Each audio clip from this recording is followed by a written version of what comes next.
प्रफुल्ल पटेल आणि पार्थ पवार यांनी गेल्या आठवड्यात गुरुवारी शरद पवार यांची भेट घेतली होती। दिल्लीमधील 6 जनपद या ठिकाणी शासकीय निवासस्थानी ही भेट झालेली। पंतप्रधान नरेंद्र मोदी यांची भेट शरद पवार यांनी घेतली आणि त्यानंतर प्रफुल्ल पटेल यांनी देखील ही भेट घेतलेली आहे।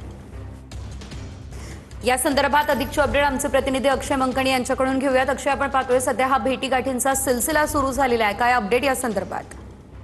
सेजल, खरं तर एकीकडे दोन्ही राष्ट्रवादी एकत्रित येणार या सगळ्या संदर्भातल्या चर्चा ज्या आहेत त्या सध्या राजकारणात राजकीय वर्तुळात सुरू असल्याचं आपल्याला पाहायला मिळतंय। कारण की राष्ट्रवादी काँग्रेस, शरद पवारांचा पक्ष असेल किंवा अजित पवारांची राष्ट्रवादी, आता जी उपमुख्यमंत्री सुनेत्रा पवार त्या पक्षाचे राष्ट्रीय अध्यक्ष आहेत, या दोन्ही पक्ष पुन्हा एकत्रित येतील आणि खरं तर राष्ट्रवादी काँग्रेस, शरदचंद्र पवार पक्ष हा सत्तेत जाणार अशा पद्धतीच्या राजकीय वर्तुळात चर्चा ज्या आहेत त्या रंगताना पाहायला मिळतात। त्यातच गेल्या गुरुवारी पार्थ पवार आणि प्रफुल्ल पटेल यांनी दोघांनी एकत्रित मिळून शरद पवारांची भेट जी आहे ती दिल्लीतल्या त्यांच्या शासकीय निवासस्थान असलेल्या 6 जनपद या शासकीय निवासस्थानी घेतलेली असल्याचं आपल्याला पाहायला मिळतंय। परंतु ही भेट होण्यापूर्वी शरद पवार यांनी पंतप्रधान नरेंद्र मोदी यांची भेट घेतलेली होती। त्यामुळे खरं तर त्या मोदींच्या भेटीनंतर खरं तर प्रफुल्ल पटेल आणि ही पार्थ पवार हे या सगळ्या धन्यवाद दिलेल्या आहे सर्व सविस्तर अपडेटसाठी अक्षय। आपण पाहतोय